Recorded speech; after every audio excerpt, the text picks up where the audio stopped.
ये धर्मशास्त्र ब्रह्मवाणी है, इसलिए ये ब्रह्म स्वरूप है तथा इसमें ब्रह्म का ही वर्णन किया गया है, इसलिए ये ब्रह्ममय है। इस ग्रंथ का प्रत्येक वाक्य ब्रह्म का ही चिंतन कराता है तथा ब्रह्म की जानकारी कराता है, इसलिए ये ब्रह्म वेद है। इसमें धर्म के सत्य स्वरूप का वर्णन किया गया है, इसलिए ये धर्म के मर्म को जनाने वाला होने के कारण इसका दूसरा नाम धर्म वेद भी है। ये ग्रंथ धर्म के रहस्य को समझाने वाला है, इसलिए राज धर्म भी है। इस ग्रंथ में साक्षात परमात्मा की वाणी को ही लिखा गया है, इसलिए ये ग्रंथ सभी पंथों के लिए सर्वमान्य होगा। इसमें पंथों के नाम पर दीवार खड़ी नहीं की गई है, इसलिए ये अखंड महापंथ दिखाने वाला है। इसमें समस्त साधना पंथों के मर्म को सूक्ष्मता के साथ लिखा गया है, जिससे मानव जाति को कोई भ्रम नहीं रह जाए। इस ग्रंथ में परमात्मा के रहस्य को स्वयं परमात्मा की वाणी द्वारा समझाया गया है, इसलिए इसकी सत्यता व प्रामाणिकता पर कोई संदेह नहीं है। इसमें प्रत्येक अनुभूत सत्य के सूत्रों को लिखा गया है।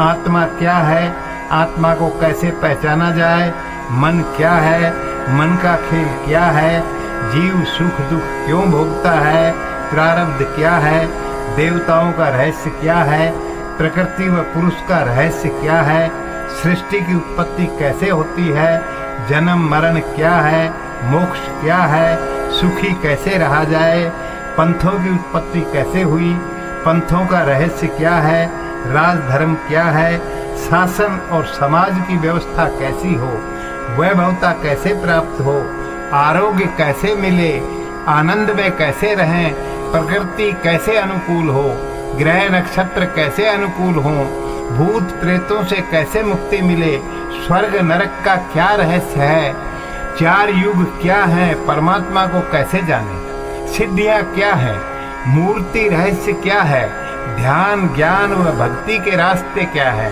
परिवार में प्रेम व शांति कैसे रहे, तलाक आदि परिवार की समस्याएं कैसे मिटे, आदि आदि जटिल से दिखने वाले प्रश्नों को इस ग्रंथ में बहुत ही सरलता से समझाया गया है। इसलिए पाठकों व श्रोताओं को ये ग्रंथ मनोकामना सिद्धि प्राप्त प्रदान करने वाला है। ये ग्रंथ खंडन व मंडन की प्रवृत्ति से पूर्णतः मुक्त है तथा इसमें यथार्थ सत्य की सत्ता का ही वर्णन किया गया है। गुरु शक्ति के परम रहस्य को इसमें बहुत सरलता से समझाया गया है। इसमें हिंदू, इस्लाम, ईसाई, सिख, जैन, बौद्ध व अन्य पंथों के रहस्य को समझाकर सत्य की परम सत्ता के रहस्य को जनसाधारण को समझाने का प्रयास किया गया है, जिससे पंथवादिता की दीवार मिट सके। इसमें कबीर, नानक, रविदास, नामदेव, ओशो, लोकनाथ, साईं, रामकृष्ण व देवगिरी आदि संतों के साधना अनुभवों को बताया गया है।